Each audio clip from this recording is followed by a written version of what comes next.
Africa in terms of speakers. So Tobias Schoenwetter from South Africa. So now we're going all the way up to Egypt. So Nagham is Church of the North African Hub of Open Air. So you can check from my program. She's next, and she'll explain more about history. Yeah. Oh, welcome.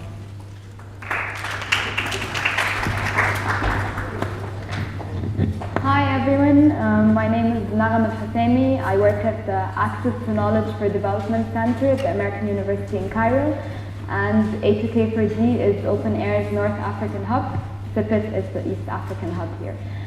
So to make things interesting, what I thought I'd talk to you about today is a little bit about what's been going on in my country for the past week, and then tying it into how this relates to creativity, and then tying it into how it relates to copyright. Basically, at A2K4D, under Open Air, we conducted 2 case studies. One of them was related to copyright and creativity in revolutionary times. This case study is still underway, but still this background of what I'm going to tell you today explains how revolutionary times and how things that are actually happening now influence the research that we undergo. And the other case study that I'm going to go a little bit into more detail into is about the independent music scene in Egypt. So this is an image of the protests that have been going on in Egypt on June 30th. This is a bridge called Qasr al-Nil. It's an extension of the famous Tahrir Square, if you know of it. And because people there were so many people that there wasn't enough space, so they just expanded out and out and out into the neighboring areas. This is the area of the presidential palace. It's called Hadaya. This is back to Tahrir. I just want to give you an idea about the number of people who are out on the street protesting, because we've seen in foreign media and Western media that things hasn't been showing that way. It was estimated that on that day, between 27 and 33 million Egyptians were on the street protesting. In fact, it's rumored that we're going to go down in the Guinness Book of Records as the largest demonstration in the history of mankind. 33 million people is a lot.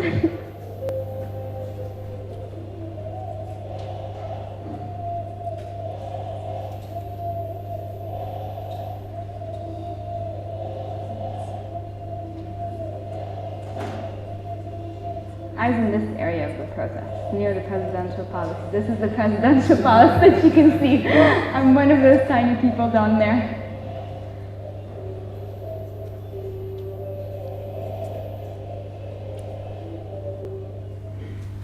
Okay, so basically, how did this all begin? There was a grassroots movement called Tamarrud in Arabic, which is translated into rebel in English. And basically, with this, those were people who went around with these forms. This is a translation of what it said in Arabic. And basically, if you were not in agreement with the way President Morsi and his political party was ruling the country, you got to sign this form, and they eventually collected all the forms, and it was estimated before June 30th that 22 million Egyptians had signed those Tamarrud forms.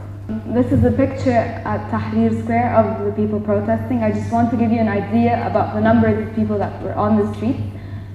And then this is a Google Earth image of pro and against Morsi protesters. The ones in green are against. The little area in red are the pro-Morsi supporters. And this is Google Earth. It's not a lie, it's not fabricated, it's an actual image capture. This is just to show you an idea of what is going on in the country and what is happening. Because what's being said now is that what happened in Egypt was a military coup. When in fact, all of the people that went down on the streets don't agree that it is a coup. They talk about it as a coup de people, a revolution by the people. And then, because yesterday over dinner I was talking to Isaac about this, and he was explaining how people thought that people against Morsi only came from Cairo, when in fact people against Morsi came from all the different governors. And this is an image, and it's not very clear, but all the different squares are different governors of Egypt, and they were all on the streets protesting against President Morsi.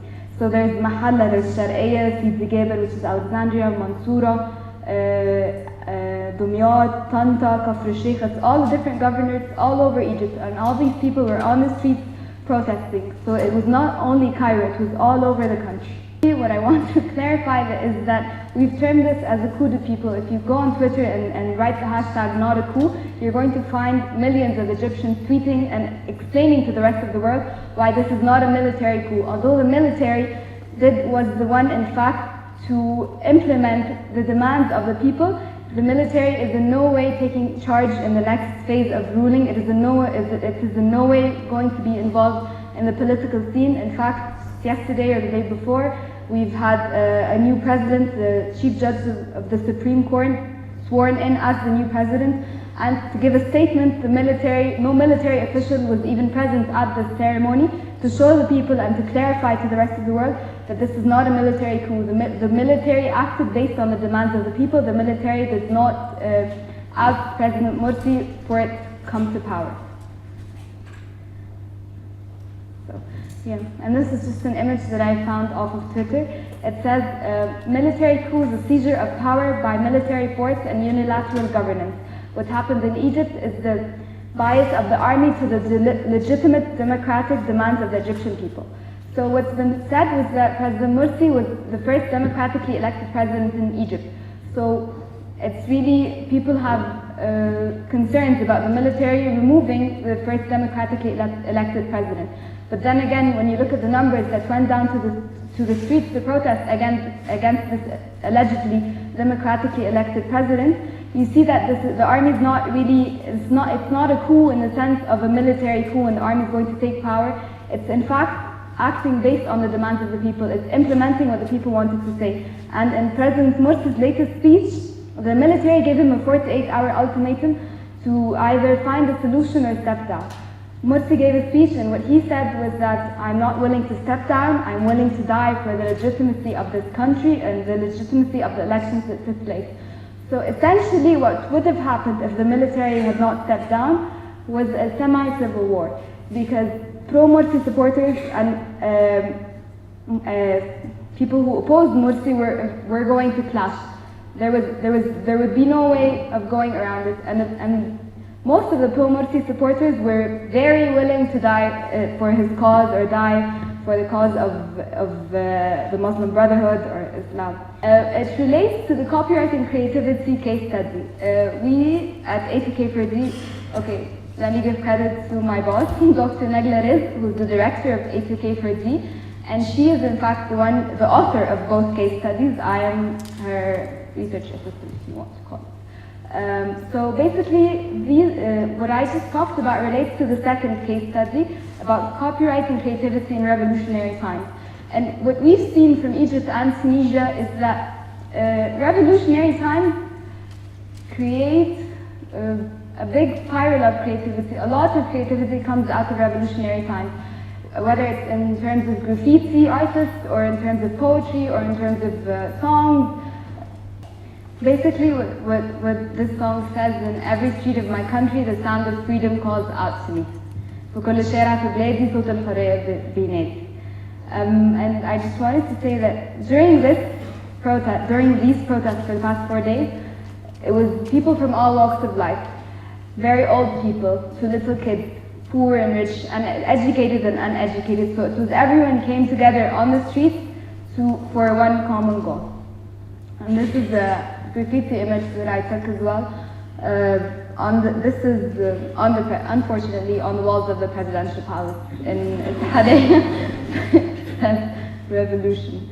And then this is an image from the January Revolution, and these are the walls of AEC's Tahrir campus, in fact. And then these are images of people who had passed away during the January 25 revolution. Now I move on to my non-revolutionary case study and share with you my findings, our findings. So basically what Dr. Nagham wanted to look at is how can the independent music industry in Egypt be nurtured and sustained in a framework that rewards creativity and at the same time enables knowledge sharing. So we wanted to look at the current practices of music consumption and production in Egypt on the ground. This has never been done before. What we did was conduct 600 surveys for music consumers and semi-structured interviews with 38 people involved in the music industry, whether they were artists or producers or outlet owners or policy. We had actually one policy maker or people involved in copyright, etc. So, music consumption patterns relate to the answers of the music consumers. We asked them questions such as how much money do you spend on music per month? How much money do you spend on concerts per month? We wanted to get a sense of how much they were willing to pay and what they were willing to pay it for. So we found that consumers do pay for music in Egypt, the independent music industry, although they don't pay in large amounts. And we found that most of the money they pay is directed towards the live scene or concerts. In fact, they spend as much as 7 times more money on going to concerts than they do on buying actual CDs and cassettes. This is asking them if they consider musical production to be work that should be rewarded monetarily, and then we have almost 60% saying yes, another slightly less than 40 saying yes, but they should also have another job to support their livelihoods, and only 3.5% said no. Okay, this graph just reiterates my point of the importance of the live scene and the importance of concerts for the independent music industry in Egypt. We did not talk about commercial musicians in Egypt. We are talking about the independent musicians, the ones that produce music for reasons what we found is that they produce music for reasons other than monetary benefits. Which brings me to my next point. When we asked all of the musicians and artists, what are your main incentives for producing music, none of them mentioned money. None of them had a monetary incentive.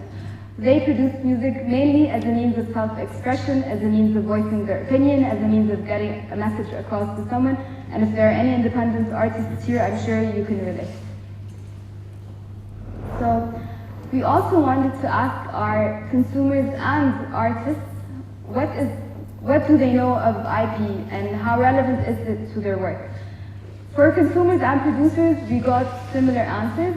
For consumers, a lot of them knew the general meaning of IP, but almost none of them were familiar with the Egyptian intellectual property rights law and its content.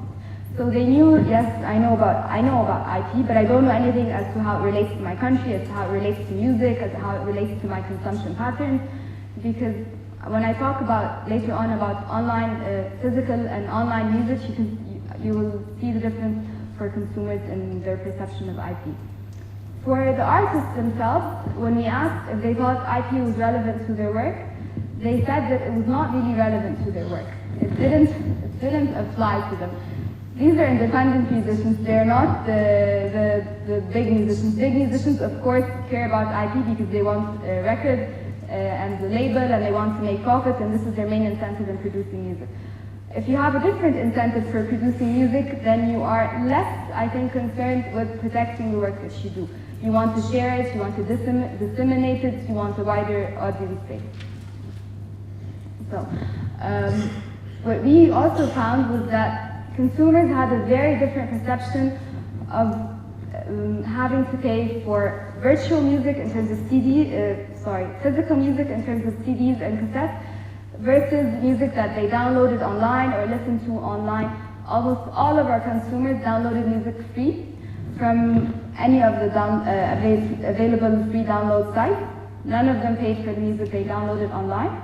And almost all of them did in fact listen to music online. So this is the way that people listen to music nowadays, is mainly online. But do they pay for it? No. Do they pay for the cassettes that they buy? Yes. But when we asked them, and actually they pay for them, and when we asked them if they buy the original or the copies, they said that the ones who buy the original buy it because it's actually a better quality, whereas the copied ones, they're just cheap street CDs, so not everyone wants to have them. In order to perform in concerts, you need to be a member of the Nuqaba, like the Egyptian syndicate, maybe, I don't know the translation exactly, for musicians. And in order to become a member, you need to pay a large amount of money, a big fee. And a lot of independent musicians are either low-class musicians or middle-class musicians, and they cannot afford to do that. So there needs to be easier procedures, like government-wise. The government needs to make it easier for the people to perform, easier for the people to make their voices heard. And the third thing that we found was that there needs to be less censorship, because independent musicians perform for the main purpose in Egypt of self-expression. This is what we found. And usually they want to send messages, and usually these messages are to their government. But if everything is censored, then their music is not, they can't get out their music, or if they perform, maybe the government will come down and shut down their concerts if they're saying something that they don't approve of. So there needs to be less stringent censorship rules. And that's it. Thank you.